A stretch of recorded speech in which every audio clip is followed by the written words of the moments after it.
And we're live. Hello, everyone, and welcome to episode 49 of Beyond Retro. I'm Joe Amato. I'm here with Tyler Baker and Nathan Kennedy. And, I guess before we start the show, anything crazy going on? Everything okay in you guys' lives? Nothing nuts? Everything set? Everything straight? No, I worked overtime yesterday. This entire week has drug on, and also Monday I had to go to the ER. Oh, sorry to hear that. No, Then- it was honestly it was kind of dumb. I really didn't want to. I was at But work. this lady kicked his balls, and his left testicle went a little too far up, so therefore No, he had to. no. All right. So at work, basically, I drive around what they call a tugger, and Tyler is like, Tugger. yeah, he goes in the Russell Crowe South Park thing. But there are multiple carts that I take with me and drop off at various locations. So I was going to hook them up, and I went to turn, and I smacked the shit out of my shin on one of the corners. I mean, like it was one of those things that when it hit, it's like your stomach just kind of like Mm. drops for a second, and I was just like, huh. I'm like, that's gonna bruise real good. And then I went and sat on the tugger and started driving some more. And then I was like, well, let me look at it, and I noticed that it was bleeding. I was like, all right, that's not too bad. Shit happens before. We all been there. I start driving more, and the blood's starting to run down my leg a little. I'm like, all right, let me go to the bathroom and clean this up. And I'm like dabbing it, and I'm looking, and I'm like, oh, because it like the skin was just split, and there was like just a really good gash right there. So I was showing all the other people in my department. I'm like, is this should I go to the nurse for this? Because they always recommend that anytime something happens, whatever it is, go to the nurse and get checked out. So I go to my supervisor. I'm like, should I go to the nurse? And she's like, yes, you need to go to the nurse. And I go, just thinking they're gonna clean it up, put a band-aid on or whatever. And they're like, I think you're gonna need stitches. I'm like, what? Are you serious? And mind you, this is about I'm working 9 hours. So I go in at 4 p.m. and the shift ends at 1:30. So it's about 20 after 12. There's Okay. like an hour. There's an hour left, and she's like, "Yeah, you're gonna have to go to the ER and get stitches." I'm like, "Are you kidding me?" She's like, "No, you're probably gonna need like 3 or 4." I was like, "All right," because anyone knows you go to the emergency room, you're gonna be there for a while, and Yeah, yeah. uh, I'm like, "All right, well, let me go get my lunchbox." No, the supervisor's got to bring you the lunchbox. I'm like, "Really?" I'm like, "Well, all right, when she brings that, I'll just go in the car and drive." No, one of the guards has got to take you. I'm like, oh. So I had to sit and wait on the guard, so I didn't even get to leave to go to the ER until about 1 o'clock. And suffice to say, didn't get home until 4 a.m. 4 stitches in my shin. I get to take those out on my own, so I don't have to like go back or anything. But man, like this week just sucked ass. And I think Tyler wanted to call me out on the episode numbering because I gave him the wrong number last week. Oh, Yeah. what happened? You did? It's a big tale, Joe. it We was may not even have time to talk about weird science today. We may wait to sit and talk about. He gave me the wrong number. yeah it Yep. was yeah it was supposed last week was 48. I told him it was 47 because I typed it in wrong when I was creating the episode. So All right, no problem. It happens. There's always flubs. And let me just say hello in the chat room to Yanish and Jake Juggalo. They're both here in the chat room, so thank you for joining us. But yes, we'll be talking about a highly praised movie from back in the 80s, 1985. We're going to talk about some weird science. This movie, damn, you know what's weird is this is one I don't remember seeing in theaters, but I sure rented the living hell out of this thing over I and wonder over. why. Yeah, sure, yeah, you ain't kid. God, if you could only do what happened in that movie and create a woman, Jesus, just my God, it's Jesus. I think when those guys, the other thing lucky about the two actors is I think they were 15 and 16 when they were playing those roles. I mean, really in real life. I know sometimes you get actors who are 20 who play the role of a 15-year-old. I think they were 15 and 16 respectively when they were in that movie, and to be able to kiss that beautiful woman, I was like, oh God, how lucky were those guys? That's everybody's dream. An older woman like that, Jesus, lucky little suckers. Yeah, I But mean, I no, I mean, if I was 15, they're like, hey, in this scene, you're gonna be making out with Kelly LeBrock. I would have been like, okay, but same time too, like, you got to think you're on the set. You got the crew around you. This beautiful woman that you're gonna kiss. And I've always been sort of curious anyway when it comes to like the makeout scenes or sex scenes. Like, do those dudes get boners, or are they are they so nervous with all the people around and everything that it just doesn't happen? I'm sure they got him, and especially Wyatt. Because he was the one that really had the intense one. You know, they probably had to do that multiple times. They always say that anytime there's a kiss scene in a movie, you usually don't get the, one take, okay, that was perfect, let's go to print. They usually have to do that multiple times. So could you imagine that kid, the amount of times he got to do that? My God, talk about stories that he'd be able to tell his friends. And yeah, I'm sure he can control his excitement. There's no way you could. Especially at that age, no way. Not even Joe clearly doesn't do any behind the scenes like stuff like that. He's just going by. I don't remember. I told you I don't. I know you don't. Stuff. Yeah. No. I've heard in various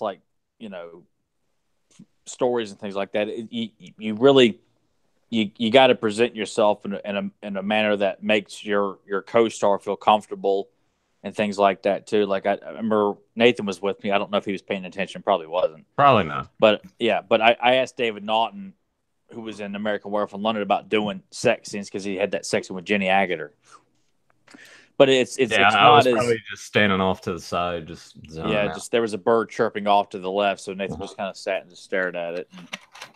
But you're really overly self-conscious about trying to make sure you're not doing anything that makes the co-star uncomfortable. You've got an entire crew, a boom mic over you.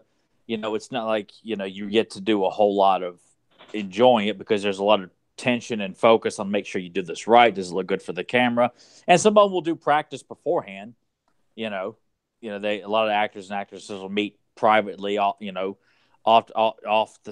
or somewhere far off where they can kind of get acquainted with each other and things like that too. Not to say that Kelly LeBrock went and made out with Anthony Michael Hall or had sex with him or something like that, but but I'm sure it would be hard not to pop a boner when you're making out with Kelly LeBrock. But I'm sure too you can't do anything or just sit there with like this raging hard on right there and press it up against her just because Joe Amata says, "Oh, I can't control it, man." I'm sure it happened though. From what you were saying though, did they have an interview with them and they said they went through and they discussed that or something? Because you said clearly I didn't do any like behind the scenes research on it. I mean, was that something that was said about the movie I missed? No, I'm just saying in general. Oh, okay. Well, shoot. Well, then I want to say in general. You're a 15, 16-year-old boy, damn it. I bet you it's going to happen. I don't care how much lights and shit's on me. Something's going to happen. It's going to happen. Yeah. Because I'm sure Joe Amato here, the man who hides behind a mask, wouldn't be ready to shit his pants when he's, getting ready. Like, all right, here you are, man. All these people staring at you while you kiss Kelly LeBrock. My stomach would have been churning left and right. I mean, I would have been able to sleep the night before. I'd have been so pumped. But I'd feel like an Monterey Burrito just went through me. All right, I would have been pumped too. It would have been like me yesterday on Capes and Commentaries. Yeah, because I think Joe's trying to present himself as Mr. Suave, Mr. Cool here, that he could walk into a movie set with the mask. And maybe Suave would be being able not to have one. I wouldn't have been able to control it. There's no way. Anytime you kiss a girl back then, instantly, bam, and I have a hot girl like that, I would have lost it. I'm sure Joe would have been like Matt and Trey in basketball, where he's like turns around and is knocking stuff over and things like that. Well, let's talk about that for a second because I had quite a bit of experience making out with chicks when I was the teenage years, and I mean Joe's right. Back then, God, like. Your hormones are insane. I'm talking about the circumstances. When Nathan's talking about being alone with the girl, not with a bunch of guys, 30, 40. Well, yeah, no, I mean, I'm just saying in general. I remember all the time, like starting to kiss and like a good 30 seconds into it, I'm already like hard, just ready to roll. That's it, exactly. You can control that 15, 16. Sometimes your brain might think you want to, but the other head usually takes advantage, and that's where the blood goes to. So you're going to be doing it 15, 16. It's like, you're done. But that damn movie, and it's a perfect just mix of just, it's just a great comedy. I don't think I've ever met somebody who's watched Weird Science that said they hated that movie. God, and I hope I don't encounter somebody that just hated it. I couldn't picture watching it and not enjoying it. I mean, from anything from just the things that make you laugh, obviously the insanity of, my God, what if you could create this woman and it's like a genie? You do it. I mean, the whole movie itself is just fucking bonkers. Like the Yeah. entire concept, and especially when you think about 1980s technology, because yeah, they're doing the shit with the computer, but like none of that really existed. There's no way back then, but it was so. I mean, John Hughes almost like he could do no wrong, honestly, in the 80s. Like gradually, yes, over time, he became what many writers and directors become, which is just in it for the money. I need to like turn her tablet off because I keep hearing boo-doo-doo-doo, and I'm like, what the hell? I'm gonna do that right now, you guys. I'm gonna mute the mic so I'm not like shuffling around you. I'll be back. Well, I'll pass it to Tyler since I did so much rambling. I'll go to Tyler.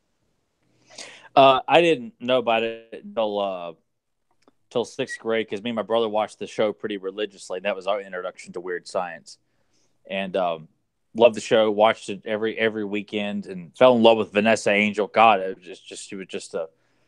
It's a shame she could just kind of disappeared off the planet, and I'm sure she probably has her reasons for being in entertainment anymore. But man, it was an awesome concept to watch at that age. And then when my dad told us that there's an actual movie of Weird Science, and we rented at the same time we rented it for the first time. It was on a Friday evening, and I was in sixth grade, and we went home and watched it, and it scared the shit out of me and my brother so much. We turned it off and then popped in Weird Science.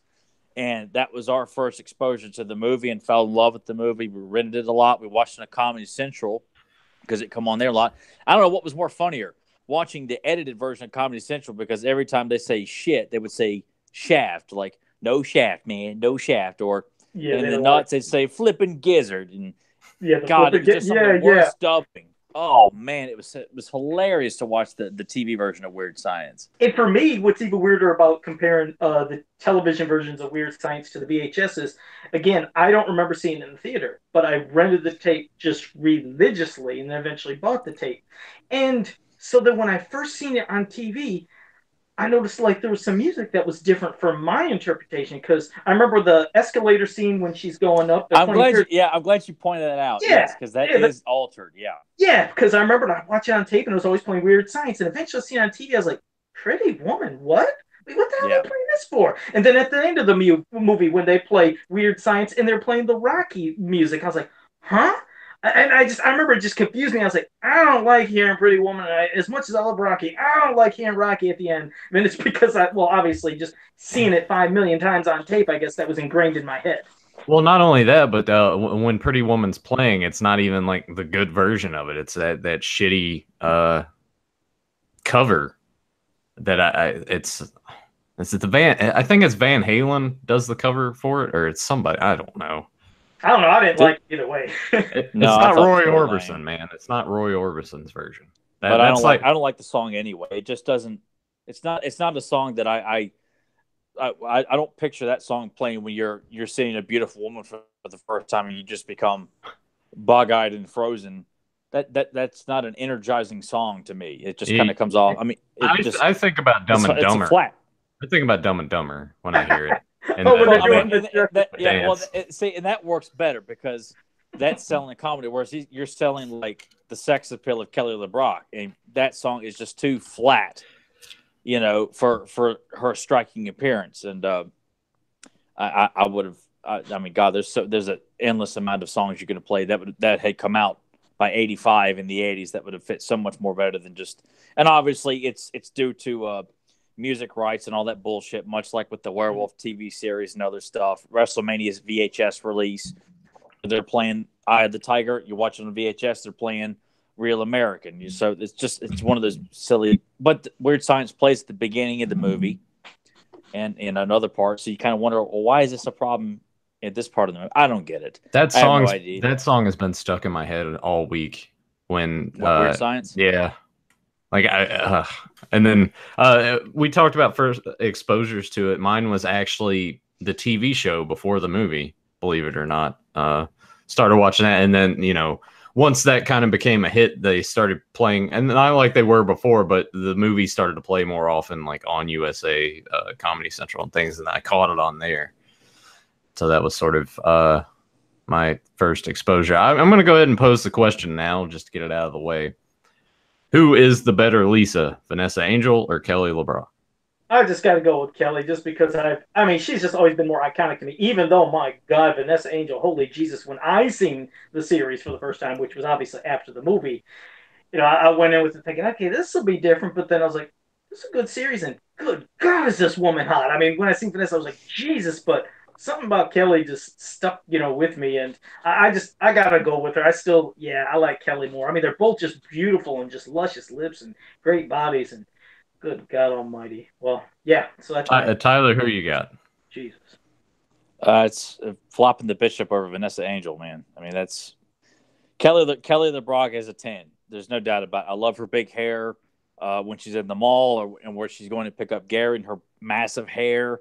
God, she's just sexy as hell. But Vanessa Angel, I mean, she just plays her legs so well in the show and in the movie Kingpin. That would be my choice. If I was trying to create a Lisa, it would have been between those two.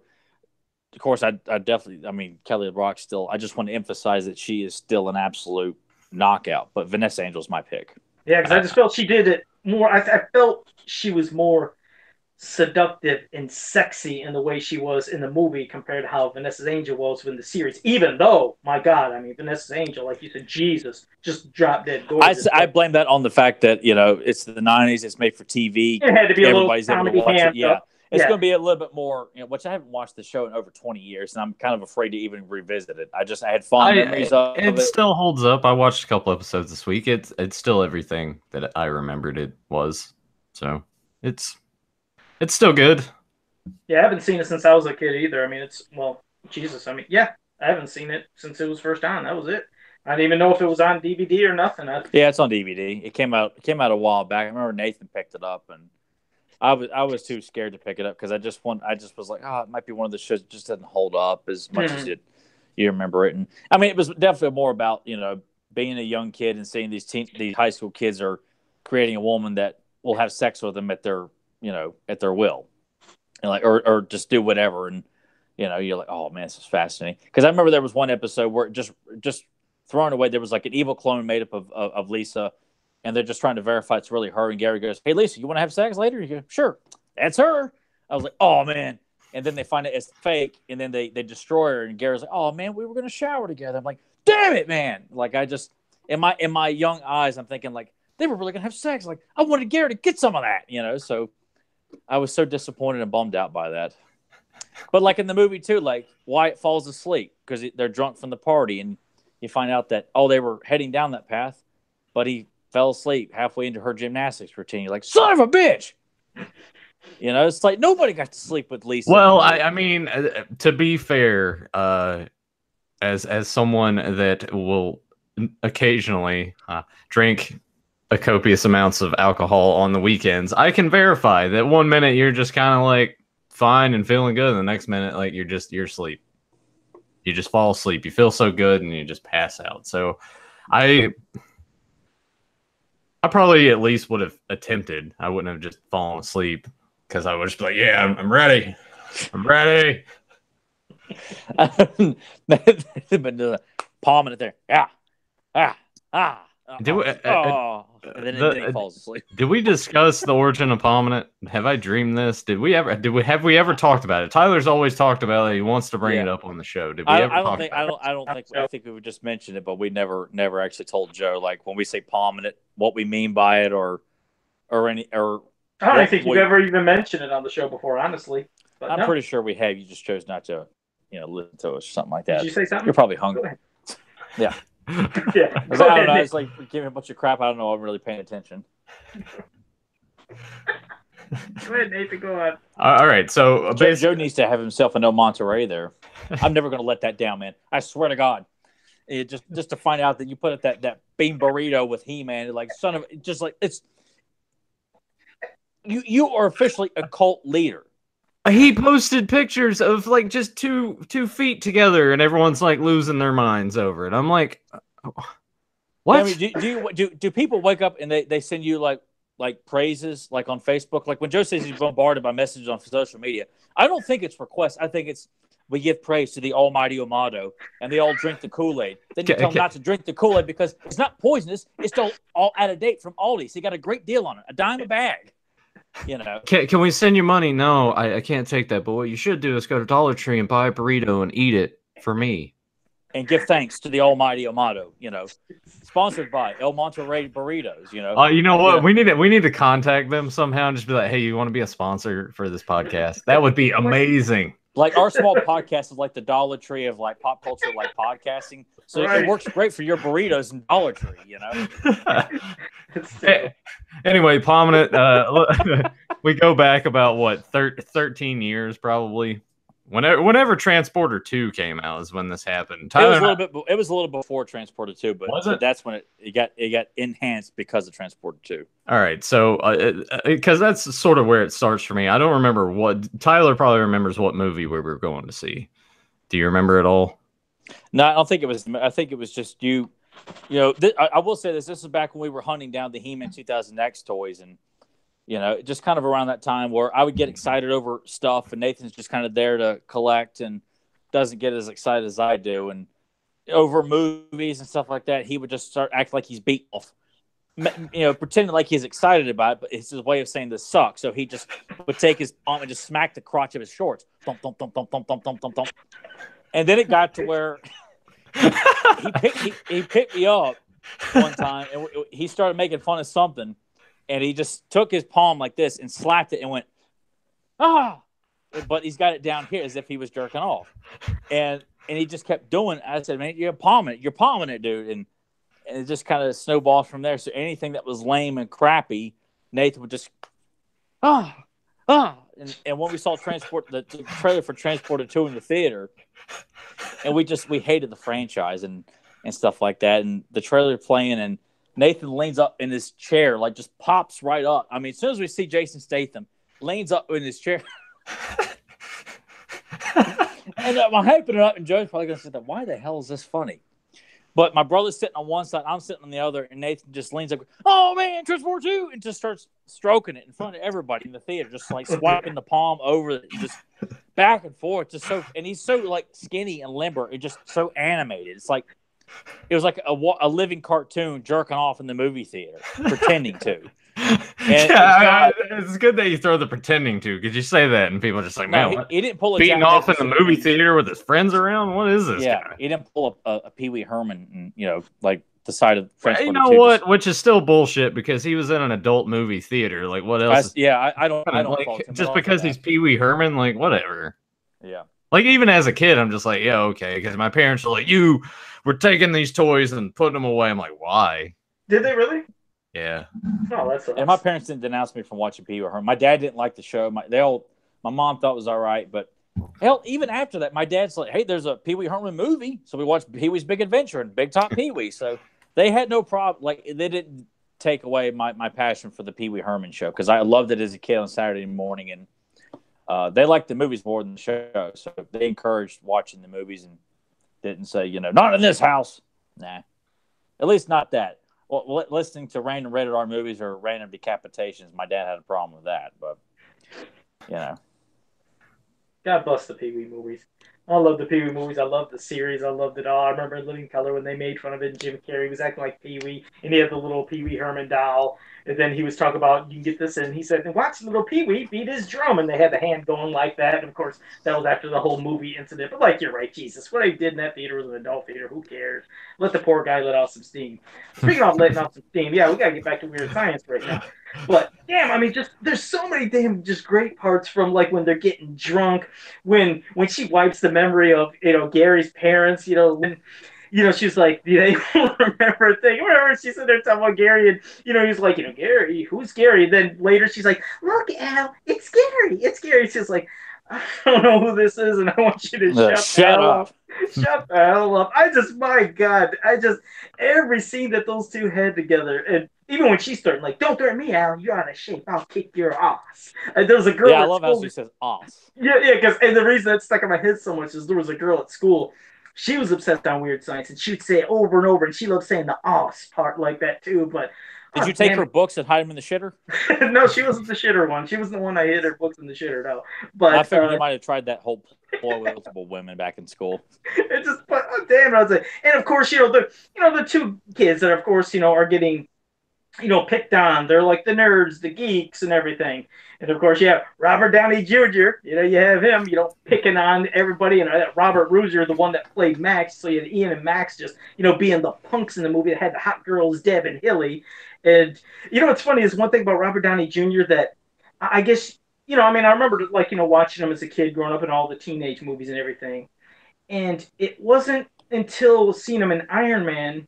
And then when I was watching him, I think it was in Back to School, I believe. And there was a part where I seen his mouth, and I was like, what the hell is up with his teeth? Yes. Yeah. I was going to bring that up because I'm like, damn. Yeah, because I was like, okay, now wait a second.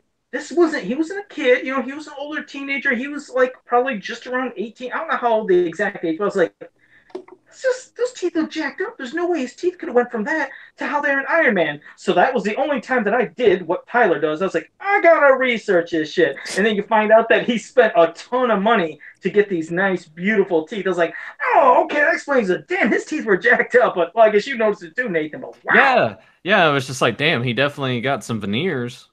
I was like, because I don't remember his teeth being that fucked up. And then I didn't do any research. So in my head, I was like, well, he did a lot of drugs and things, tried a bunch of different stuff. Maybe his teeth just got really bad and he had to do that. But God bless him, man. He's made a great turnaround in his life and everything. It's just amazing. But what a difference in seeing something. I was like, man, those teeth look different. And then I'm just thinking of Hilly. The reason I was so excited to see her in the movie, I kept thinking, is there going to be nudity? They going to show her naked? Because I already seen her as Sam naked in Friday the 13th, the final chapter. I was like, I'm going to see some more of her. So I had like a hot thing for her. Yeah, she just drove me bonkers. Between the two girls, Hill and Debbie, I was the one that liked Hilly. Just because probably, Friday the 13th, the final chapter put that in my head after seeing her naked. I think she looked hotter in Friday the 13th, part 4.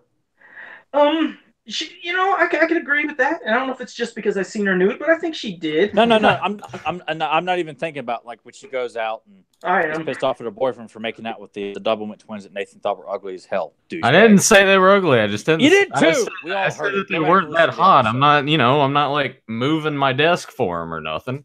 Well, I'm palming it over both of them. Well, anyway, you do that. I will do that. But I just think, like, with the clothes on, I just thought she looked really, really hot. And maybe it's just kind of how she has her hair. Her hair was quite different. Yeah, Weird Science was weird with that little poof on the side or whatever. Well, I don't mind the poof because that's one of I love 80s hair altogether, unless it's that. But I meant the style just compared to how it was in the final chapter. It was just, I wasn't much into that hairstyle compared to how she looked, like you said, in the final chapter. And everything else about her. But then again, too, as a kid, when I was watching, I felt like Kelly's a lot hotter than both these girls. I kind of feel like, I say, the hell with them. Yeah, I'm sticking around with Lisa the whole time. Yeah, no, they've already seen her naked. They've showered. Yeah, and if she's willing to just so easily sleep with you and provide, there's no need to date anymore. There's no need to be popular. You have got the quintessential keys to the kingdom of no matter where you could be working at a job you absolutely hate. And you say, I hate my job and I hate my life, but I feel great. Kind of like Nathan every day. Yeah. But, yeah.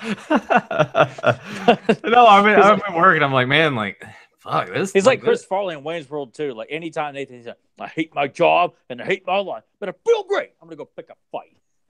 Yeah. But, nailed it. But yeah, there's no reason to date any of those girls in high school or any high school for that. I mean, can you guys honestly say, even the girls that I had to think for a distance in high school, if I had been given Kelly LeBrock or Vanessa Angel for that matter, there'd be no desire to be popular in high school because I've got something that no other teenage boy or man will ever own. And this woman has pledged her loyalty to you as long as you're good to her. She'll do whatever you want, give you anything you want. Well, that was the amazing thing about her, was not only just to have that woman, but of course she had some other ones too. But the thing that was great about her was, as a kid, what did you say now, Joe? I said, it'd still be great. I said, it'd still be great. That's more women too. More women. Do you mean like have her concoct more women and have like a big orgy or something like that? Is that what you're saying? He's like, wait, can we get a little descriptive here? No, it's because here's the thing about her. No, I didn't catch what you meant. I didn't know if you meant like she can like. Well, that's what I was getting to. Well, that's what I was going to get to is not only. We'll get to it. Well, what if you shut the hell up? Yeah, let the man talk, Tyler. Shit. Well, he keeps doing like the well, you keep interrupting him because he's not getting there. I'm not getting there because you won't shut up. So, to have this perfect woman that not only could create other women or make you desirable to all women, but I used to think of her like she's this perfect genie. She could give me anything I want to. I mean, she's giving them cars, she's giving them IDs, she's wiping people's memories. I was like, how amazing could it be to have somebody that? Well, she's a magic genie. She can do anything you want, along with doing her as well. It's like that would just be the perfect thing. It's not like the damn Aladdin. You know, 3 wishes, you're done. This is a nonstop genie that gives you anything you want. I used to just fantasize that she was real all the time, just for being real to do anything I want. But also, my God, I could be rich. I could have anything in the world. That was the other cool thing that some people forget about the movie is she could do whatever the hell you want. That would be just one cool ass thing. And then they have to let her go at the end. And I was like, I felt so sad. I hated that part at the end where it's like, okay, now they got their girlfriends. And I was like, but now she's gone. I was like, well, this sucks. She should be with them and be loyal. You know, since they created her, I figured they would just always be together. But what a sucky way to end it. Now, would you have, exploited her powers to like give you all the McDonald's with cheese? Every damn food. I'd double that cheese, damn it. I'd have double the cheese. That's how rich I'd. Would you have her fill up your pantry closet with all the McDonald's straws and napkins you could, that you could. Hey, did you see? I did it live. Well, no, I didn't do it live. I did it when we started. Yeah, I showed.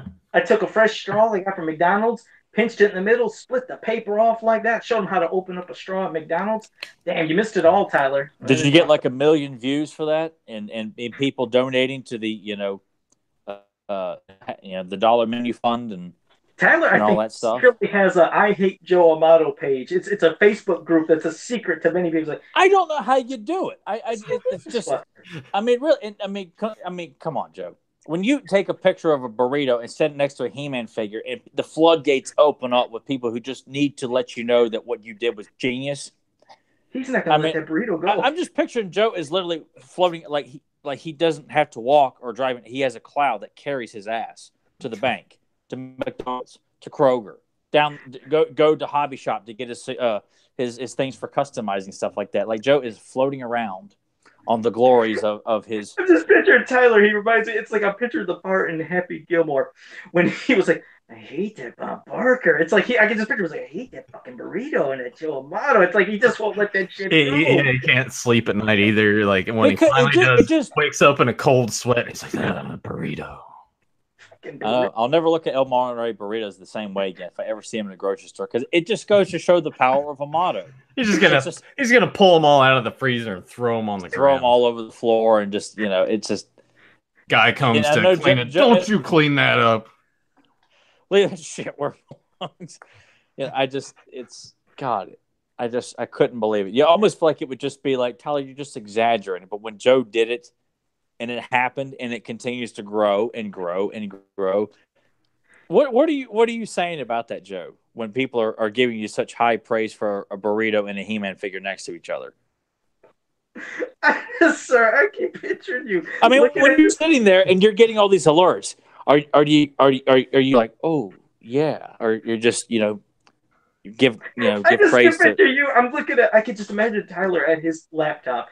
And he sees me put this shit up, or he's on his phone, whatever, and he sees that picture. And I know the faces he makes. He's probably shaking his head like, unfucking believable. I get this picture of him shaking his head side to side. And then, like I said, I put up a thing about showing the bigger feet from the Flying Fist He-Man and Vintage one. And then here comes the comments and the likes. And I was like, I'm done. I'm just fucking done. I don't know what to do. This dipshit will post nonsense that gets these likes and these reactions. I'm trying to do something that's making you actually use your brain and have some interaction, and nobody wants to talk. It's like, I'm fucking finished. I'm done with Joe. I just picture it. Tyler's just, he hates. He probably prints out pictures of everything I do, so he just like burns them in his spare time. Like, I fucking hate that one. I fucking hate that one. Probably tries to cook his food over all the burnings of my pictures that he just can't stand. I mean, there's no limit to what Joe could just throw up, as long as it's next to a He-Man figure. I mean, it's like it took a mosquito figure and put it on a can of Nestle Quick Mix. And people were like, how does he do it, man? Unbelievable. Like, all he did was just set it here, take a picture. And son of a bitch, man. If people are just, they're like at the stock exchange. Here's money. Here's money. Push more. Just, you're the greatest of all time. And, and then Joe's in his room, walking around his room like Ric Flair, or Double J Jeff Jarrett, whichever one you hate more. I mean, God almighty. It's just, Joe is a rock star, like in not just the He-Man community, but I mean, for a guy to just take the most, stuff that's just, dude, no one's good. He's gradually losing thought and words. I'm like, just as a human being, I'm like, if Joe gets this, what the hell do I have to offer in life? Well, no. The thing is, when I can't beat someone who just throws a frozen burrito next to an action figure, and we honestly just need to leave all the promoting for the show to Joe. No. Here's the thing: if I was just to post a random picture of a burrito, of course it's not going to get any reaction. I did it just for bullshit. You know what? No, because you posted, hey guys, doesn't this look like something? You've done that before. There was no figure in that picture. Well, it's to relate to something. That's why I do it. And the thing, but most of it, it's not relatable. Like a He-Man and a burrito, there's no connection there. Well, he's wanting to show everyone how big the burrito is. That's what it was. Yeah, and he could have picked any inanimate object in his house, but because he throws a classic figure of He-Man right there looking at it, everyone's like, "Oh my God, this." Jeez. And the Mosquito, the only reason that probably got a lot of it's like breaking news. It got more attention than anything that was released at PowerCon over the weekend. The burrito and a He-Man figure next to each other. That's breaking news here, people. Well, the Mosquito or Nestle Quick thing, the reason that probably got a lot of reaction is not many people seen the back of the can, and it has really good art. And that's what I really wanted to show was the art on the back of the can. And but that's not what you emphasized. You say Mosquito's got a new addiction here. Oh man! And just there's. He's like, I'm done. I'm waiting for Tyler to clip it. Trying to promote the damn podcast. It's just like, you know what? Why bother? It's Joe posts a picture of a leftover Domino's pizza, like half a slice, and set it next to Jitsu. Looks like Jitsu chopped off more than he can handle. We should do that. I think if you did it, you would get a lot of reaction. You should do that. Have Jitsu chopping pizza, saying, this is how Jitsu slices his pizza up. I guarantee you'd get a lot of reaction, Charlie. You get probably like 100, 200 people that like that. I'm not lowering myself to your level of humor there, because I don't find it funny at all. See, so that's it. I just found out. That's it. It ain't what I do. See, Tyler thinks that my stuff, what I do, is shit, and then I'm beneath him, so that's why he doesn't like. He's like, this guy is just the scum. He's the because shit that's on the bottom of my shoe. It's all cheap humor. You're like the Dane Cook of humor on social media. It ain't funny at all. But wow. People are just like, damn, that's harsh. Isn't it? I told you, Nathan. That's all coming. He hates me. Tyler hates me. Son of a bitch. I knew it. He doesn't like it. I'm scum. I'm not funny. It's terrible. You ever notice that's why, like, when Tyler says something, I laugh, but if I say something, he won't laugh because I'm not funny. No, I just No. I've laughed plenty at Joe. It's when he's posting. And Joe has done it himself. When he thinks something's not funny or lame, he'll call it white bread. And I give him credit for that. I just love it when Joe tosses that around, calling things white bread because it's lame and it's not funny. Because Joe can be really funny, especially when he's not trying to be funny. But when the stuff he posts on there, it's like, oh, come on, Joe, this, you put no thought into this. He's like, exactly. And that's what drives me nuts, is that it's just a land shark next to a rubber toy shark that he got at the Dollar Tree. And people just. That pair that you're talking about, Nathan, that really didn't get a lot of reaction. When I put that up, it only had 33 likes and 78 comments, so it didn't get a lot. I just put a pair. It looked like only 33 people thought your abnormal pair was, It did look like the Ghostbusters shape of the head from the logo, so that's what it looked like. And most people caught it. Some people thought it was somebody named Oogie Boogie from Nightmare Before Christmas or some shit. I've never seen that. Oogie Boogie Man. I've never seen Nightmare Before Christmas. That's why every time they post, I was like, damn. You know what? There's Joe's next post. I've never seen Tim Burton's Nightmare Before Christmas. Thoughts, anybody? it just alerts. It's just God. I mean, Joe could just say, "I just took a big shit." It kind of looks a little abnormal. Who do you think it looks like from Masters of the Universe? And then it would just fill up. And Jake and everybody, or Jake and Giannis, loving the hate. They said, loving the hate in the room. I love it. They said. About Vernon Wells and Weird Science, that was a pretty cool bit, right? Oh yeah, I got his autograph right next to me here. Oh yeah, I bet you don't have that, do you, Joe?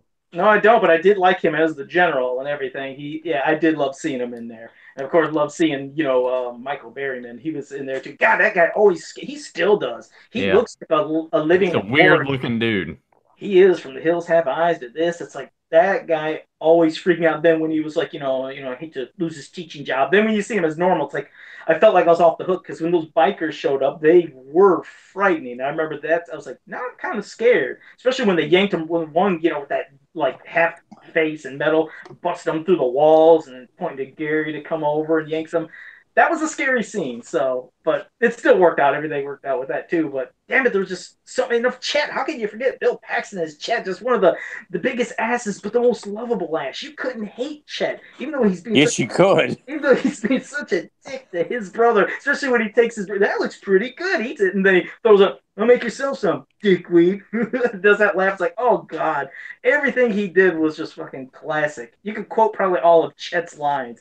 I mean, Bill Paxton in general just in most of his roles brought an extra layer to it, but his haircut in this movie like just sucks. Like I know it's supposed to be like a buzz cut, but it's like not really shaved down on the sides. Like it's still longer. So in some of the like side shots, it just looks really, really bad. Like really bad. I think that just adds to his character. I mean it does, but I'm just saying like I don't know what happened there. If that was like all right, I'll do this because this will grow faster than the rest of it, and it can grow with this, and I can, slick it back for like another film role or something because it's just like not totally shaved down. He probably should have went with that look instead. It just, I don't know. Anyway, I just didn't look at it. I didn't go back. The look on Tyler's face. He's just like, I didn't look that hard at his hair. I never really just dissected it that much. But I mean, hell, it must have caught your attention. It caught your attention for something. That's Joe's way of saying, hey, your little pissant observation just does nothing for me there. No, I didn't mean that. Look at that. See, Joe can be just as condescending as I can too with his like, oh, well, I've never looked at it that way. But if you choose to look at it that way, I mean more power to you. I mean, it's a way of just saying nice you panties. suck and. Oh shit! Nice panties and everything else. Oh my god! That's what Joe does. He kills you with kindness and not like making you like him a lot. He just kills you by being kind to you. He knows what he's doing. He tries to be all humble and cool about it. He's being a prick to you. That's what he's trying to do. Yeah, I'm sure I'm not. I really had. I just never looked at his hair. I was just honest. Joe, I cannot tell you how many times when you and I are discussing what to do for our podcast or what you're like, oh well, I mean, you could do that if you wanted to, but how about we come up with a good idea? No. All the ideas we both come up with good ones. I don't do that. Don't listen. The hell you don't. Fans of Power tonight at 9 p.m. Eastern time. Yeah. It's like, how the hell can these guys two podcast together? Like, if there's somebody new listening, like, do these two fuckers really hate each other? I don't understand what's going on. I mean, our podcast can't just be all of us slapping each other on the shoulder and saying, "Oh man, yeah, oh man, yeah." I mean, it's fun because I mean, if we don't go at each other a little bit, because at some point one of us is going to pick a topic that one of us or two of us. And I probably should have been more vocal when we discussed Halloween 5, but I was so tired and just disgusted with even talking about that movie. I didn't have nothing to say to you guys when you guys were just praising the hell out of Halloween 5. We weren't praising the hell out of it. You were too. I love it. I love Part 5. I really do love 5. I want to say one thing, though. Again, when we're talking about Kelly LeBrock, though, as Lisa. Now, I mean, I love when Kelly or Kelly? Kelly, Kelly. So when she first shows up and she's standing there in that doorway, I mean, just in those panties and then that little cutoff shirt and her hair flowing, it's just damn so sexy. Which brings me to one part. The one part I didn't like how she looked is when they were trying to recreate and make another doll. Remember, and of course, they hook it up to the damn missile. A missile is in my house, Gary. But well, anyways, when the missile showed up, but when she appeared and they thought, oh god, it's another woman, and she's in the dress, there was a way her hair was flat and how she was standing there. It looked frumpy. It was the only part of the movie I hated how she looked was in that scene. I was like, it just was so unenthusiastic and non-sexy, and I just didn't like that part. I don't know if you know what I'm talking about, but that part when she appeared, when they thought it was a new one, it was just her, and her hair looked flat down, and just, yeah. All right, so you prefer, what about when she's like leaving the boys and sending them on their way, she's dressed up a lot, I mean, like really conservative? What about that look? I didn't like that either. I didn't like that either. She at least redeemed it at the end when she's throwing her baton and everything in the boys' gym. But yeah, but no, that whistle. Oh, I'm sorry, whistle. My bad. I thought she had I thought Joe was a true fan. I guess I'm not. See, I guess my head can mess up too. But no, yeah, when she was standing there though and looked all frumpy after that second time, I honestly, Joe is harsh on women here. I know. I didn't mean that. No. I didn't mean it. It just, there was something that just, as a kid, you know, I remember how excited I was always every time seeing her. When I seen that, I was just like, it was kind of a boner killer. I was like, just didn't do it. I wonder if Joe, like, when he's with the woman, you know, like Joe's wearing the mask on her date. He goes, "I'm sorry, babe, but it's kind of a boner killer the way you're looking tonight. You look kind of fugly and frumpy, you know. Can you do something with the hair? It looks awfully flat to me. And how about a velvet scrunchie? And don't use the tortoise clip. Give me the velvet scrunchie. I love, you know, just Joe. That honestly kind of sounds like how Tyler would look at women. Like you two are the only guys I think I've ever heard the word frumpy from. Like Tyler's been saying I'm it not for on years. trial. I'm not on trial here. We're talking about Joe. You know. Tyler in his day has been kind of like, we'll talk and he'll be like, yeah, but he's done the same thing. He's got a mustache. He's done the same thing. He has done it. He's like, her hair was just flat, and you know, like. And I really didn't. I didn't like the pants that she was wearing. She was just so like frumpy. I don't know. Well, because some people's I'm just supposed to settle for just anything or something like that. I'm like, no, nobody else around me is settling. Why the hell do I have to settle for anything? So you go for what you want. You have particular taste, you know. And yet everyone likes to call you out for being shallow, but when you turn it on in, did you settle? Well, no, you go to hell. You know? Yeah, because I didn't mean it to be mean about her. I wasn't saying it like that. I just meant just compared to the rest of the look. That's all I was saying. So I didn't. Joe taking his date to the prom. Babe, can you go in and fix yourself up a little bit more there? I'm not really digging the outfit, and you know, you got too much makeup on. You look like, you know, Crackers the Clown or something like that. You know, Crackers the Clown. It would be fun to see Joe on a date. Like Joe wearing the mask, but he's wearing like a t-shirt, tuck shirt, and wearing like the scarf around, and goes out to like a authentic American Italiano restaurant or something like that. And it would just be fun to see. Yeah, another bizarre thing. I've never been to an Italian restaurant since we always make our own food at home. That's right. With Joe being the authentic Italian himself, there you had to have Olive Garden and anything else like that. It's substandard food, right? It's like eating out of a dumpster. I've never had the desire since we make it at home all the time. I was like, man, I have a taste to go for Italian food since we always do it at home. So no, just never have. That's a weird side note, but no, I'll go. But yeah, Nathan, back to you. Since like you're right, I've rambled on other things, but you go ahead. Well, I was gonna say, Joe, we got you on here for about another 5 minutes or so. So you guys please continue, because like I said, you guys continue and go into talking about the TV series. The question that I will go ahead, I wanted to pose to everybody. The TV series and the movie, they put stuff into a scanner to go into the computer to create this perfect woman. Joe, what would you have picked out to scan to create your own Lisa?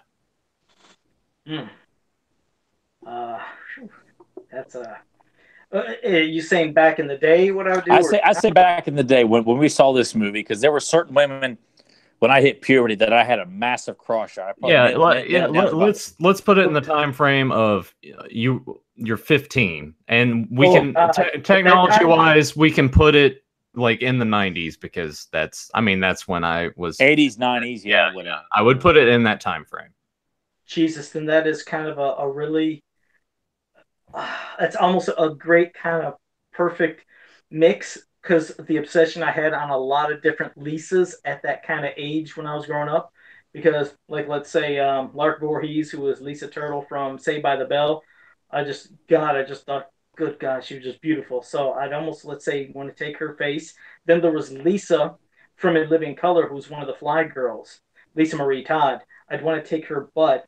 And then I would probably take the boobs of Joe did a lot of pausing on Living Color, because the girls are moving so fast on Living Color, man. No, when the Fly Girls came, I can't tell you how many times I pause and rewind and watch them, because I love watching Lisa Marie Todd. Good God, just over and over. But then I take maybe the breasts of Alyssa Milano. She just had a perfect, nice. Well, I'm not trying to be perverted, people, or we're talking about. Joe's like filling his chest up when he does that.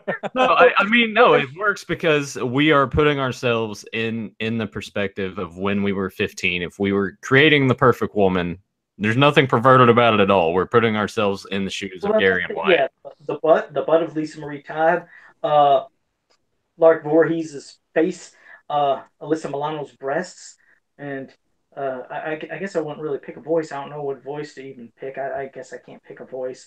But yeah, maybe about 5'6" or something. Nice, good size and nice shape. And yeah, that's it. You got me thinking too much. But yeah, that's I'm picturing myself being 15 and some of the people I obsessed over. And those were 3 of them. So yeah, those I'll throw 3 of them together to do what I just did.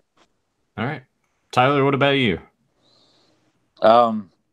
Back then, I had massive crushes on Tyra Banks, Kathy Ireland, Cindy Crawford, and Elizabeth Hurley. So I think I would have cut out magazines and of or stuff from like Victoria's Secret magazines of like Tyra Banks or Kathy Ireland's Sports Illustrated swimsuit shoots or Cindy Crawford's shoots, put them in the computer and have her be a big fan of the 80s, loves NBA basketball. I put in, a lot of stuff like they did too. But those are the women that, as a pubescent kid, I had a massive crush on all of them. And Carmen Electra I'd probably make it a top 5 Carmen Electra, because I had a poster of her completely naked, wearing like this like gold net, and you could see her bare ass, side of her tits, and I had it right next to me. My mom let me get it. Like, my parents had no problem with me getting posters of women putting up all over my room. I had like pictures of women all over my mirror and stuff like that too. I bet they were like, well, I guess he ain't one of them gays. Well, yeah, that's what it says. As long as you ain't putting up as guys, I'll have at it. I'm like, hell yeah, man. So it's like when buddies would come over, like, oh man, I can't put up stuff like this in my house. Like, you may have all these cool toys, but at least I got all these women all over my room.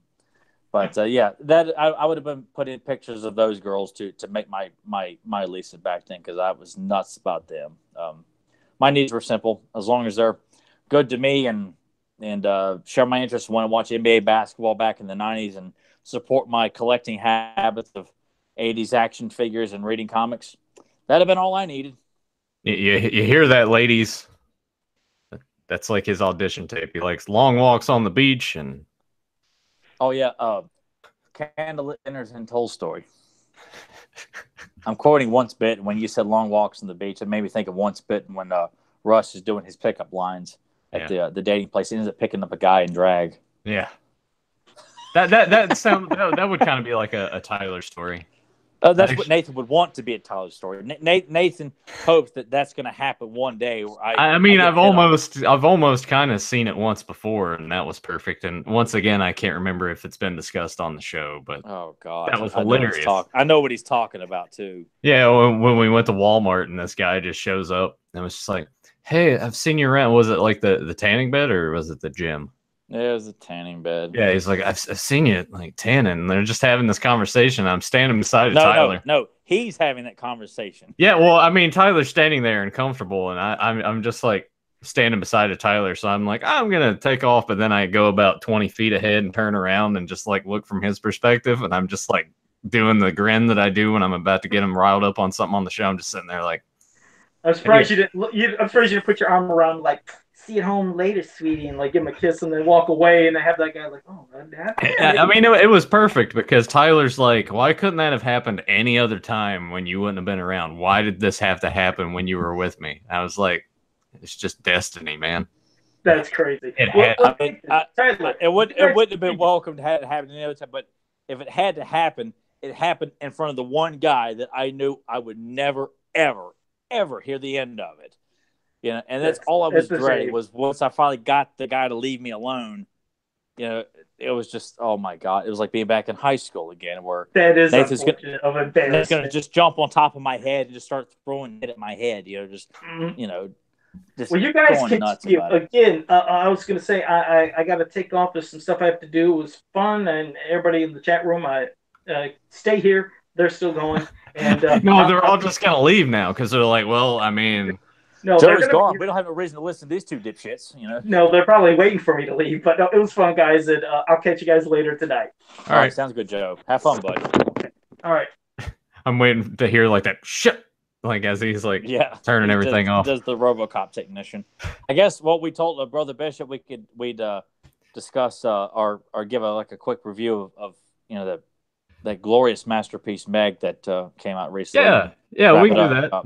I mean, before we get into it, real quick, I would probably go with Kelly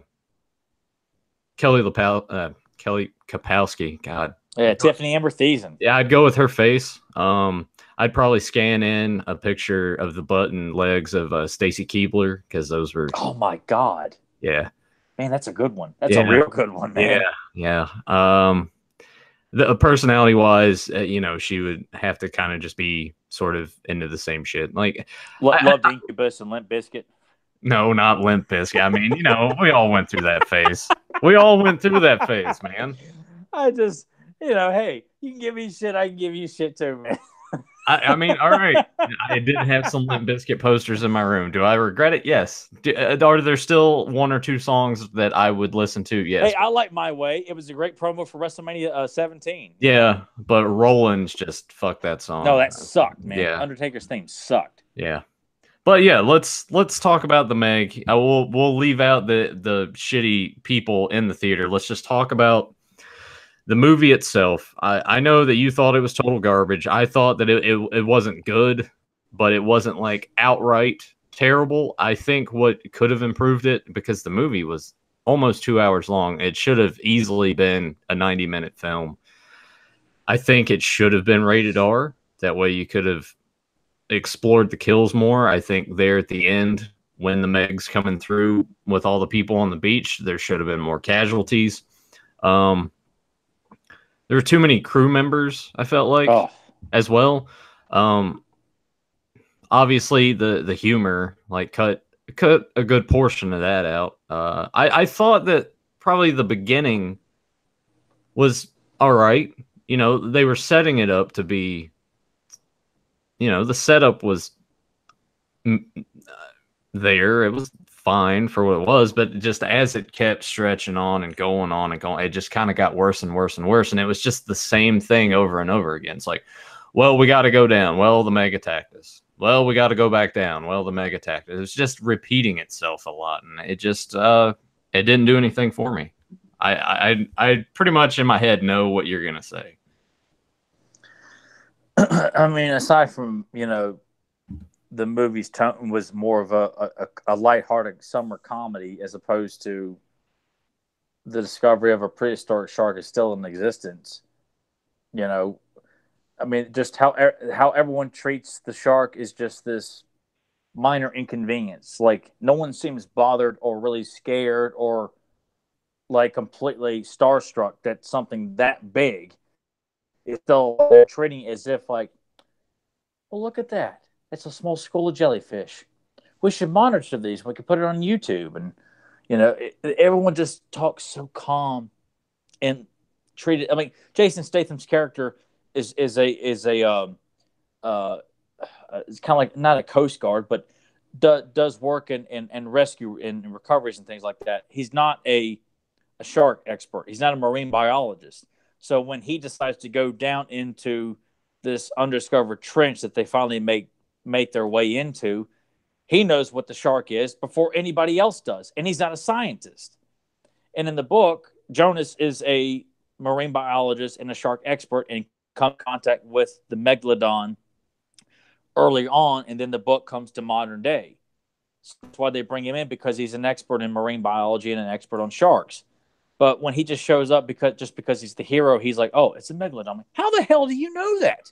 Because he dealt with it before at the beginning of the film when he lost those other guys. Yeah, something hit the sub, and he just says, well, I don't know what it was, but something hit our sub, and it was big, and that's all I know. And it just like this is way too convenient in treating the audience like they're just meat with eyes, that you can't give them an intelligent shark movie, because in this day and age when people are tuning in to watch all those like dumbass Sharknado movies, you can't make anything that's smart, that treats the audience with respect, and that they can sit and enjoy a movie that treats sharks as a legitimate threat and something that scares you so much to stay out of the water.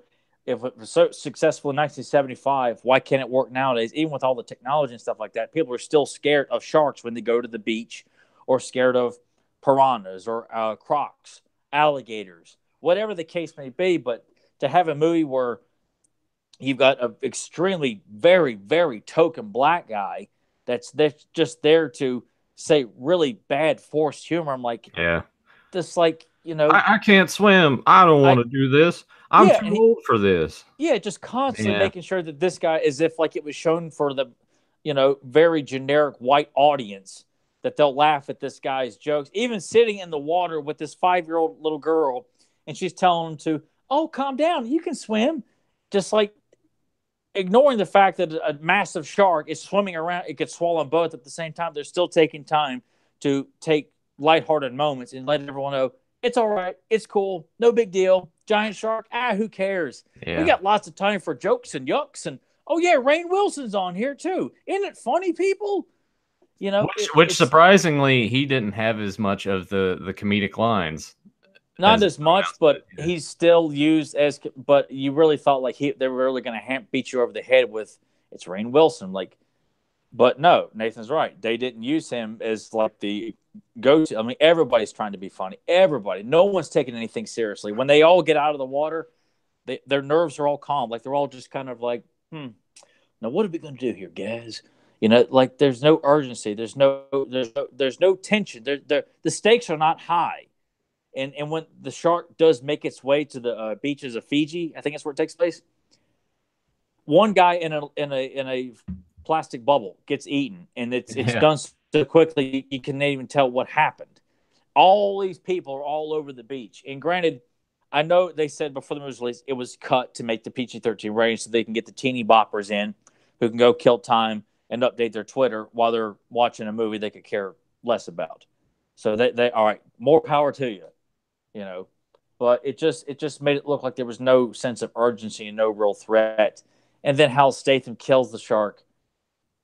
I mean, come on, man. Like, of all things you did, it's like just because Jason Statham has a history of being in action movies, I wouldn't have bought that if Arnold and Stallone had done it. It just looked too ridiculous. Like, you can come up with something better than that. Yeah.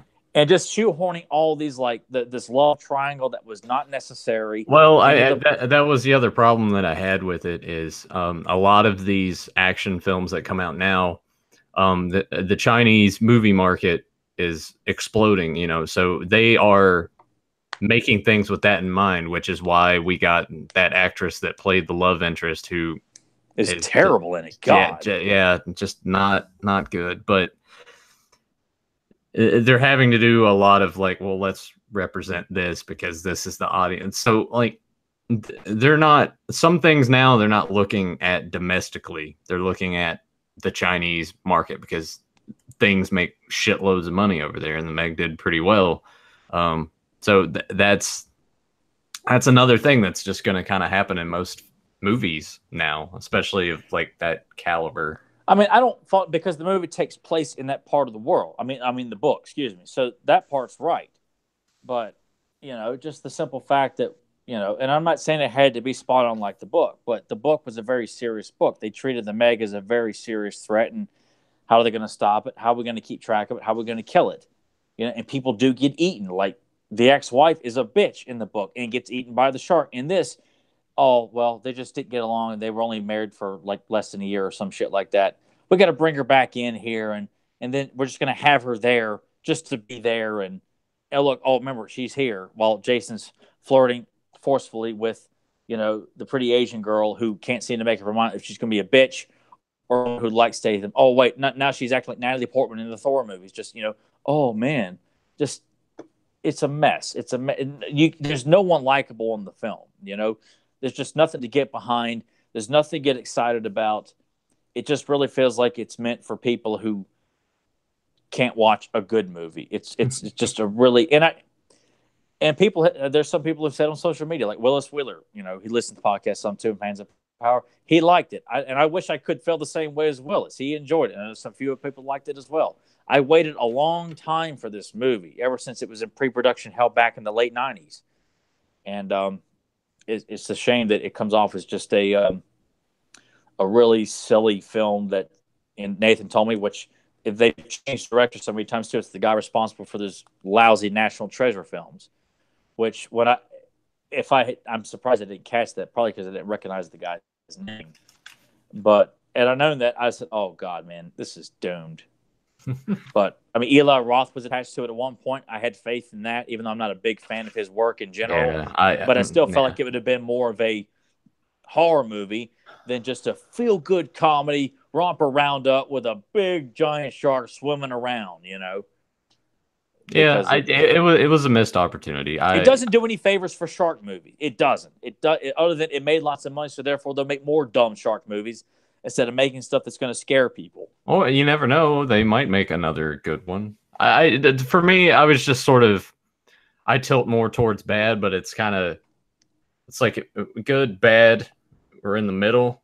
I'm kind of shifting just a little over more towards the bad side. Let me ask you this. What did you enjoy more, that or Infinity War? That's deep, man. I finally did watch Infinity War, and it just... all right. It's okay, you can say it. No, it's just not... It's not that good.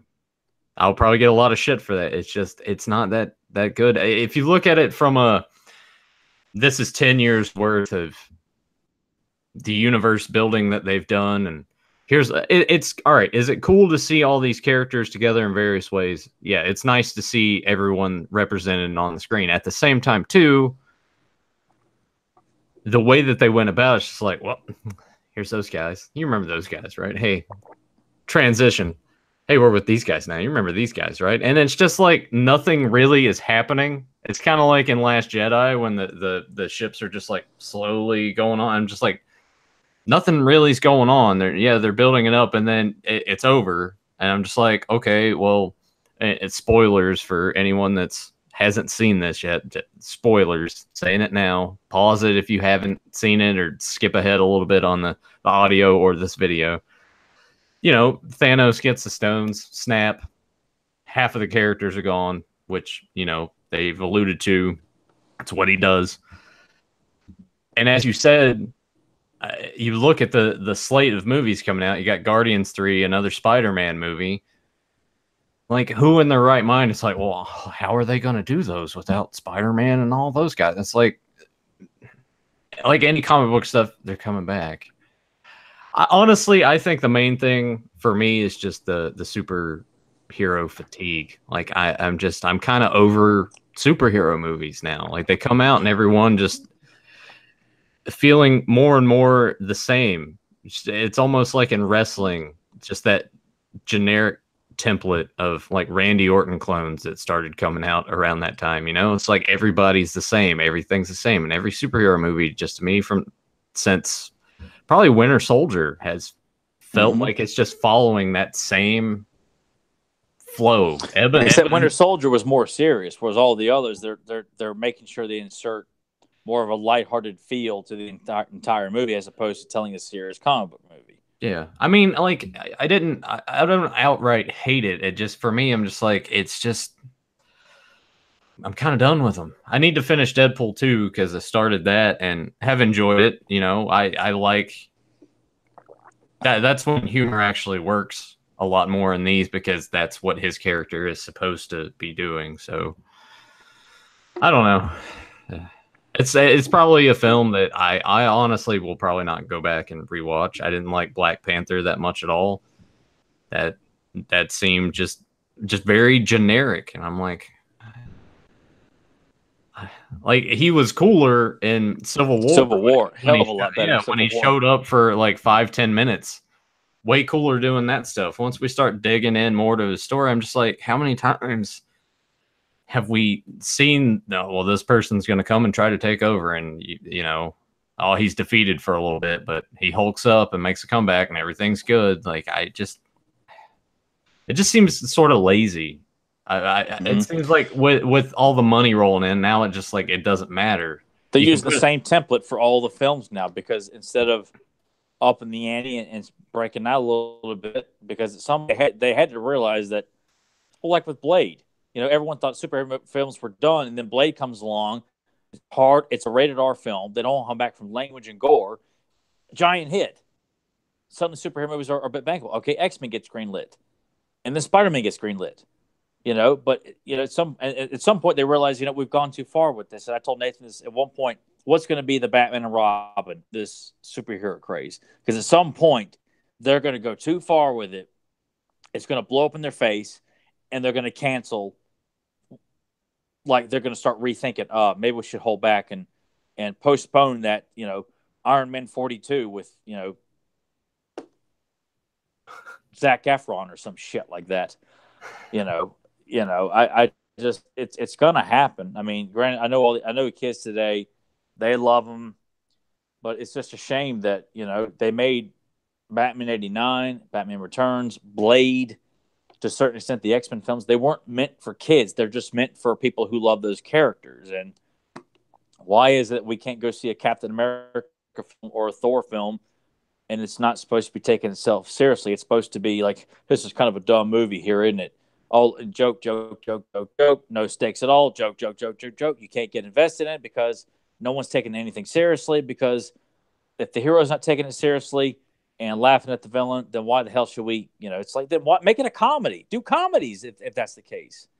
I just hate that everything now is got to have overloads of humor, that we can't have serious films anymore, at least for things that should be serious, you know. And Meg was another example of that. Infinity War, it was a lot of bad jokes and just stuff happening, nothing to get invested in. Thanos looked great, but there was nothing to kind of get behind, like to feel like, oh wow, like no, not really, you know, because if the heroes aren't taking it seriously and taking times to make jokes, and he can't be that threatening now, can he? Yeah, you heard it. You heard it there from the associate producer of Power of Grayskull, the definitive history of He-Man and the Master That's right, because I have the credentials. I love getting that kind of publicity from you, and just making, you know, if anybody wants to dispute that, say, hey, look at the end credits of the He-Man documentary. I was a part of that. Yeah, your name. I thought it was funny. Your name is at the very bottom of the associate producers. Well, no, it's like when they're doing like the opening credits for a film, and Anthony Hopkins and Arnold Schwarzenegger. It's like you're giving that last hoorah, like you're like the last guy to enter the Rumble or something like that. That's me. I want to check out those bonus features. Is there any plan for that to get released like on Amazon to be able to buy, or was that strictly a thing for the Kickstarter members? It might be for the Kickstarter, because I don't know if you can, because I got it's a code you have to punch in to go to their website, and then you watch the bonus features on really? It's not in the mail on Friday. It's not on a disc. So the documentary itself's on a disc, but then the code itself for bonus features is just that. Yeah, they have the fans of Master of the Universe, that's on there, which should have included me, and there's one other thing on that, but all the extra like hours of interviews, that's something, and you know, I can always send you the code for that, and you can watch it in your spare time. All right, because it kind of bummed me out, because I wanted more. I think I've been spoiled from Never Sleep Again and Crystal Lake Memories as far as like pop culture documentaries go on subjects. When it was over, I was like, it was good, but I I wanted more. Well, yeah, and I was worried too when the Turtles one was 90 minutes. Like, God, there's so much stuff they didn't touch on, and not just with the rise, but I mean everything in general. And He-Man's got so much stuff. It's got so much lore from many comics to the cartoon to the way it was advertised to the paintings of how it was on the box art and stuff like that. And I'm hoping that's all in the special features or the bonus interviews, but it needed at least be 2 hours. And granted, they're not banking on pleasing hardcore fans, but you're a casual He-Man fan and you wanted more. So who's to say that more, people who stumble across it don't remember too much. They wouldn't want more too. Well, wasn't the initial narrative for this of because the trailer before, like years ago, was kind of giving off the vibe of two guys disputing who created He-Man. And none of that was present in the final product. Is there a reason for that at all? Or I'm kind of glad they didn't go down that route because it's been beaten to death. Like they mentioned Roger Sweet by name, and that's really about it. I don't think he was interviewed at all for this. He may have chose not to be a part of it because he was part of the Toy Masters documentary that will never see the light of day. I know people at PowerCon, I think, have viewed it and seen it. Oh, wait, so I'm mistaking it with that one then, right? Yeah. Okay. Yeah. Because I remember you sending me the trailer for that, and to me that was intriguing. I know you didn't want him to beat it over the head with it, but like I like that narrative. Like, here's two guys. And I liked it too, and they really push a much more. It comes off as a much more honest approach on how everybody felt about it. Like Lou Scheimer, what is interviewed in it, and he says, all Mattel wanted to do was sell toys, and I didn't give a shit about selling toys. Like, that's a line I'll never forget. Lou Scheimer saying that. This is the guy behind He-Man, She-Ra, Brave Star, Black Star, all the great Filmation cartoons, Fat Albert. So it was cool to see him be so open and honest and just blunt about his feelings on that. And granted, that may be how they put the trailer together to make it look like it's going to be a lot more intense and very opinionated. But it was intriguing, and it's just unfortunate that document won't get released to the masses, and the few people that did get to see it, I envy them greatly. But this takes a much more, it's a serious approach and plays it straightforward. Like, it's a great idea. Some people are challenging it along the way here, and then they don't really focus on like the details of the kind of back and forth on the disputes that happened internally and stuff. They touch on it. And that's what makes it such an intriguing story for casual He-Man fans who don't remember too much or whatever the case may be. The story of it just in the 80s alone is extremely fascinating, from how popular it got to why it started failing. And then the movie comes out, and the movie wasn't a failure because it was a bad movie. It was a failure because they couldn't afford to keep it in theaters. And no one likes to emphasize that point. It's just, dickheads, walking and say, oh, the movie stunk. It didn't make any money, and then because no one bothers to do the damn research, they're too lazy to do it, and they don't want to be wrong. And touching on New Adventures in the 2000X line, I feel like those are long segments, like reinventing He-Man 2 years after you cancel it and putting him in space, changing his look. That's a massive story to talk about, and bringing it back with the 2000X line and checking the interest with the commemorative line. Like in 2001, I think, or 2000, and just seeing how well those sold. And then the 2000X, I mean, there's so much to it, and I'm hoping that that's what's on those interviews. I haven't had an opportunity to sit down and watch them yet because I want to be able to sit and watch them undisturbed. Like, I want to have nothing but just hours to sit and watch it with nobody bothering me. Yeah, so I want to check those out because I want to see what else was discussed, because it's a good documentary. Anyone listening to this, it is on Netflix now, so just look up Power of Grayskull. It's a good watch. I'm like you. I'm like, towards the end, it's like, well, they gloss over this and this. I'm just like, well, I kind of want to know more about it. Yeah, and they did that with the Turtles documentary. Like, and once they released the first film, they gloss over the sequels, and they don't really touch on why the line died down, and then bringing it back with the next mutation, and that didn't work. Then bring it back TMNT in 2007, and that didn't work, or 2006, and then bringing it back with or like the 2002 series where everything was extreme, and oh yeah, and it's extreme, and I mean, even though you may not like it or whatever, it's still, God, they pushed. That was such a fad back in the mid or earlier mid 2000s, man, where everything was extreme, like yogurt to skateboards, you name it. You slap the word extreme on it, suddenly, oh man, I got to have those waffles, mom, because they're extreme egos. It's just like, God, why is this so popular? I'm sure Joe's gonna listen to the last half when he left, and she's like, "You guys didn't really talk about weird science at all." And I'm just like, "Well, we're just waiting for you to get the hell out of here." He might be wishing, God, I wish I could have stayed to talk about, Eggo waffles.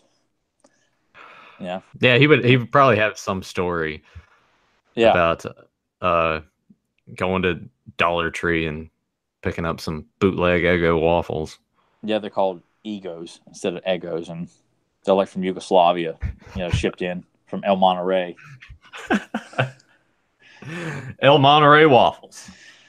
God. $1. I remember we sold those at Wade's in this big ass like burritos, and I wonder if that's what Joe ate, and sure enough, those big ass frozen burritos. That's what Joe eats. Man, like I was thinking about it too, and before we started, he was like, this headset, I'm still wearing the same one, and I need to go to Dollar Tree and pick up that pair of earbuds. I'm like, Joe, they can't be that good if they're $1. And he's like, well, I'm like, they won't be that good at all. You're going to buy them and they're probably just not even going to work.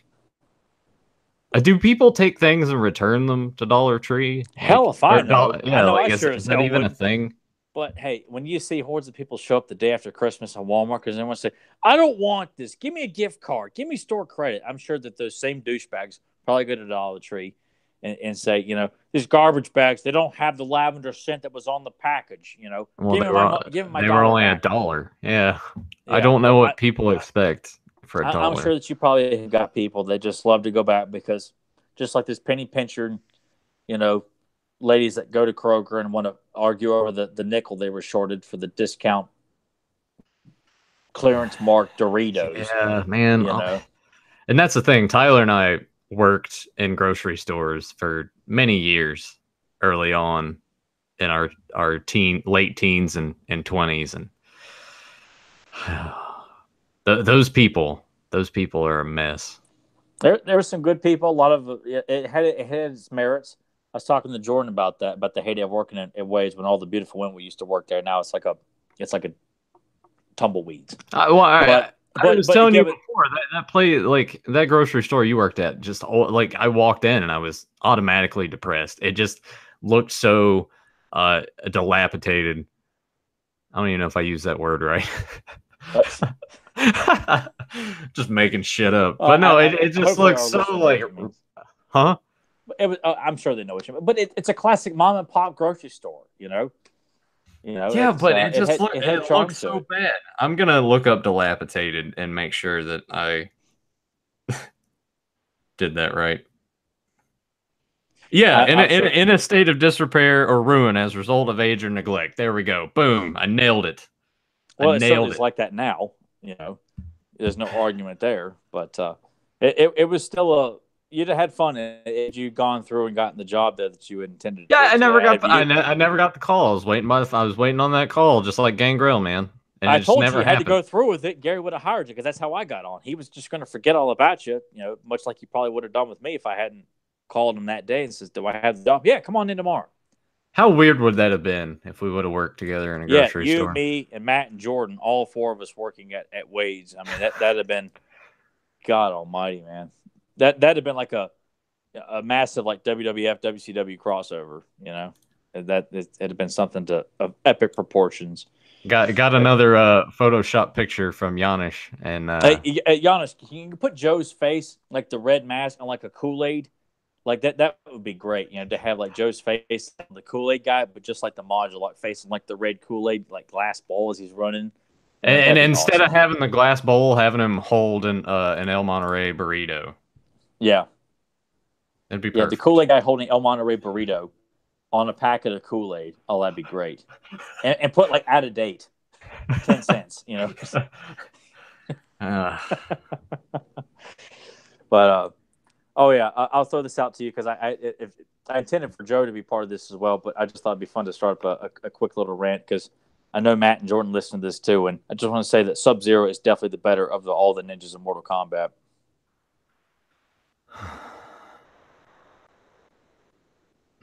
Are we talking like? Is it all encompassing? Like Sub-Zero is your favorite to play of all the ninjas? Yeah, of all the ninjas, because I used to argue with Matt and Jordan about this a lot too, and that there is Scorpion and Reptile for them. I know you like Scorpion. Joe likes Scorpion. Like to me, I'm Sub-Zero all the way. I got to go with Scorpion or Reptile on that, just because their move set is way better than Sub-Zero's. Oh my God, no, Sub-Zero's is far superior, man. No, it's really not. Well, I just had to tell you, and that way I can tell Matt and Jordan, because they can't say anything, because they can't stop me from saying that Sub-Zero is far superior than Scorpion and Reptile. So they get to listen to this. Just I want you guys to know how right I am and how wrong you always were. Even though it's like everyone against you on the subject. Yeah, pretty much. Because I'm sure the masses who listen to this are like, that's all Scorpion, Scorpion, Scorpion, Scorpion, Scorpion, Scorpion, Scorpion. And like, nope, Sub-Zero all the way. So I just wanted to throw out that brief little rant just to get them stirred up. And I was hoping to get a rise out of you, but it didn't work. No. I mean, yeah, why would that get a rise out of me? Like, Mortal Kombat games are fun and all, but if I'm gonna pick one of the ninjas, it would probably be, especially in the newer games, it would be Scorpion easily. I like the special moves better. I mean, Sub-Zero's fine, but I think other than the little slide drift thing that he does, most of his moveset's just not that good. Well, like from the Ice Clone and Ice Blast, Ice Shower. Yeah, I guess. Just to be able to stop your opponent completely for about 5 seconds on screen to do whatever you want to them. I mean, it's to me, it's like, how do you argue that? Like, Scorpion is bringing right to you, and you're immobile for a few seconds for an upper punch or a combo or whatever. But, I still say that, it's Sub-Zero's unmatched. I almost feel like I need to change the title of this episode, or at least put like some weird dashes. kind of science. Yeah, there we go. Yeah. I mean, whatever. Let's go all over the place. It's what we do. It's what we're known for. Yeah. And Joe's not here to bring it back to topic or anything, but yeah, we should probably go ahead and wrap this up here pretty soon. Yep. Guess we'll go ahead and call it a day and get ready for activities afterwards. Yep. Gonna go do some figure hunting. Yeah. Hopefully not spend a ton of money if we find anything. I ain't got it to spend. So we'll see stuff, and Tyler will look at me like that little kid, and like we all were walking through department stores, and he'll just, will you buy it for me? No. Go back to the car. I always kind of feel bad when I'm going through a store now, and I don't know any of the situations, but a kid's got something. It's like, oh, please. And the parent's just like, no. I've always been half tempted if I had cash on me, just like, here, kid, go buy it. I'm sure, like, then the parent would be pissed off at you, and they'd want to fuss and fight. Just shut up about it. And, no, yeah, God. Because you're making them look bad as a parent. That this total stranger is going to buy this toy for their kid, and now their kid's like, I hate you. I use my new daddy, and now you got a new problem. Yeah. You come home and Emma's like, I adopted him, and then she leaves you, and it's like, yeah. And she just goes out to the pasture and kills herself. Wow, that took a dark turn. Holy shit! Yeah, it did. But I got nothing. Yeah, whatever. Yeah, whatever. Hanging by. I guess you could just give it that unenthusiastic, What? No, I love that. That's a new gimmick. Anytime, because Tyler, after we watched Meg, Tyler's like, you got to watch The Shallows, man. It's good. So walking in Walmart in the dump bin, there it is. And I give the DVD to Emily. I'm like, you got to hold it, but you got to look like you're not interested in all. And she was just like, because that's how she is about everything. Yeah. Or around celebrities at conventions, she's just like, I wonder if anybody needs any horse shoes around here. She likes stuff. She had a good time. I know she does. I just like, making fun of her demeanor. We're sitting there meeting all these people, and she's just kind of just indifferent, just looking around. I mean, it worked good for that video too, of just panning over to her, and she's just like not giving a shit at all. Yeah, it's an exaggeration. It's something that she does on occasion. But we got to take it just like Nathan does about me, and I do about Nathan. Yeah. All right. Any final thoughts on Weird Science? TV God, show. I love it. Otherwise, I love it. It's still a I think of 80s comedies, I'd put it in the top 5 because it's still a great movie. It's just a great fantasy film for guys, and I'm sure women can enjoy it too. It's not something that I feel like not one sex could only appreciate. It's a blast. It's out there, but that's what makes it fun because I don't like super realism in my movies, and it's fun to see these boys about a fantasy of that what teenage boy wouldn't enjoy having that at their disposal, being able to do all that. I know me and Matt Hilton talked about creating a woman through the computer, but I think if you haven't seen it, then God Almighty, man, what the hell are you doing here? You should go out, buy it, watch it right now. If you haven't watched it in a while, go back and revisit it. It's not a dated movie by any means. It's definitely one of the best 80s comedies, period. I don't throw that around loosely because there's some good 80s comedies, but that's one of the absolute best. Seriously. I like all of John Hughes's 80s flicks. Yeah. Like they're all just fun and relatable, you know, whether it's in a way of 16 Candles and Pretty in Pink, or if it kind of goes a little outside the box like Weird Science does. There's a little bit for everybody, and that's why they remain classics to this day, and so many people love them. I wish, and they still can't know how to write teenagers in movies anymore. Honestly, surprised that this hasn't been remade yet, especially with how technology is now. I'm legitimately like blown away that this has not come to pass. I almost felt like because I don't think this could get remade because back then computers were still like no one knew what the power of computers were back in the 80s. So I really feel like people like me who didn't have a computer, you could actually believe, like based on the stuff you're seeing Gary and Wyatt doing the computer, wow. So I get to put in pictures and hook a doll up to the computer. I mean, I almost felt like it could be believable in the 80s when you could almost believe the computers were capable of just anything you could think of because they were still relatively new to the masses. Not that they were new technology, but you just didn't know how far. Now today, it's when you got movies like Simone and Girl or with Joaquin Phoenix or something like that. I think they've kind of done something similar to that, but no, you're talking about the movie Her, right? Where Joaquin Phoenix falls in love with basically Siri. Yeah. You know what? If they remade it today, it'd probably be like, let's use this app to blah blah blah. They'll find a way to do it. It's bound to happen. It's the same thing with Breakfast Club. Honestly, surprised that hasn't been remade yet either. No one has the balls to write students how they really are in high schools. Like everyone wants to, paint it as just very bland, vanilla cliches as opposed to like Breakfast Club. You've got the kind of hard ass guy that dresses, disheveled, has a bad home life, the prissy bitch, the weird girl, the nerd, and the jock. They're all in high schools today, but no one wants to write them the way they really are, and that's how the Breakfast Club wrote those guys. Like one of the best things that gets hammered home in that movie is when they're all sitting in the circle and talk about on Monday, how are we going to act in front of each other? Like they're all admitting that they're close to each other due to this one day in detention, but when they go back to school and they're with all their friends, that they're going to ignore each other because that's how it's expected in high school. You don't associate with people outside your social group in school because your friends will laugh at you or they'll judge you or they say you can't hang out with us because you were hanging out with Bender. Or what are you doing hanging out with the geek? You're one of the wrestling team. You can't do that. Like that's a real thing that happens in schools even today, and it'll never stop.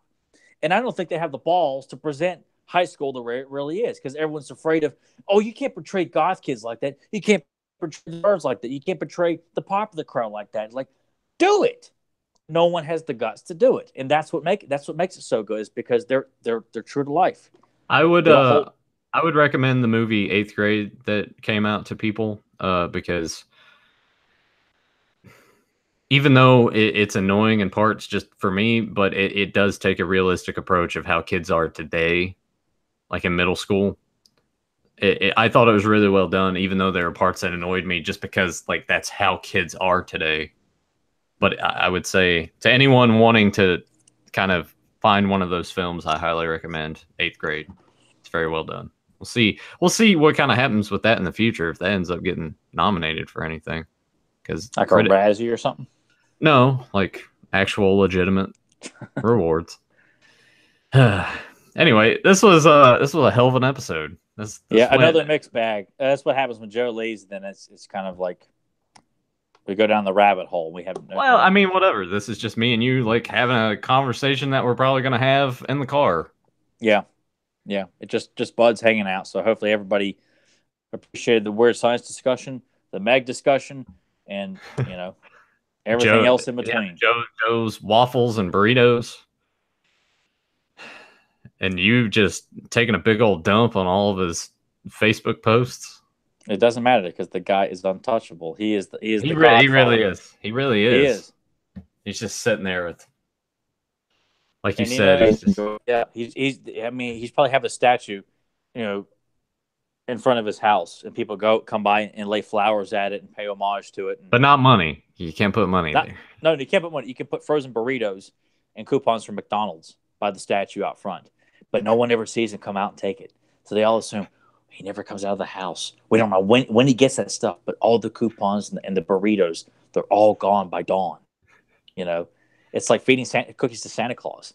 And they just look through the front porch window sometimes, especially at night, and like they just hear noises and like a red flashing lights. Yeah, like they say, like the basement light is like it's lit up with red, and that's the only light in the house. And you hear shit, on occasion or something like that. I'll have to. I don't know if Janusz also sent you the same picture that he sent me, but if you don't have it, I will send it to you because he sent me something. Yeah, it's kind of in the vein that you've been talking about. It's pretty good. I was like, where am I at on this image? And then I found it. So that was cool. All right. Probably anyway about Fudge Pack. No. Anyway, thanks for everyone that joined us live in the chat. If you're finding this on archive, make sure you hit that subscribe button and hit that bell so you know when we go live. Check out the links below. We got the audio archive, so you can download those. Take us wherever you want to go. Check out the Facebook page. Check out Joe's Customs and his T-shirts. And check out Tyler and Joe Show, Fans of Power, that they do every Sunday. Talk about He-Man, various subjects, character profiles, any news that's going on. You guys do commentaries for He-Man episodes. And you've had a plethora of guests. That was the other cool thing about watching that documentary. I'm like, oh, they've been on Fans of Power. Oh, hey, he's been on Fans of Power. No, that's some good stuff. Yeah, it's pretty cool to have quite an elite group that was on that documentary, from Mark Taylor to William Stout to James Epoch to John Atkin. I mean, like, wow. I was like, man. Yeah. It's pretty. Like Larry Houston, we've had on 3 times between all the podcasts. I've had interviews with him 3 times. So, it's pretty badass. And hopefully we can get Larry and James on Capes and Commentaries, talk some cartoons. And yeah, there's still high hopes to do that because Larry still likes discussing cartoons, and so does James. So yeah, they're both at PowerCon right now. So hell yeah. I wish you guys were there this weekend as well. Yeah, it's kind of depressing. Yeah. Hopefully soon. Yeah. Hopefully soon. And, if Joe doesn't want to go and you're invited as a pair, I will don the mask and you can walk around with a burrito in your hand and, hey, I'm Joe Amato. Yeah, burrito in one hand, hamburger in the other from McDonald's. Yeah. That'd be great. All right. Well, we'll see you guys next week. Yep. Thanks again. Well, probably not next week because I will be out of town. Oh, yeah, that's right. Yeah. So we'll figure out the logistics. Maybe it will be after that weekend, maybe that Monday, Tuesday when I'm off. We'll figure something out, but we will have a show for you guys in the near future. But until then, thanks again for joining us, and thanks for listening, watching, whatever platform. Oh, by the way, I missed this too. iTunes, Pop Culture Network. Give that a search. All the shows are under there. Just want to go ahead and plug that as well. But yeah, we will see you guys next time. Later.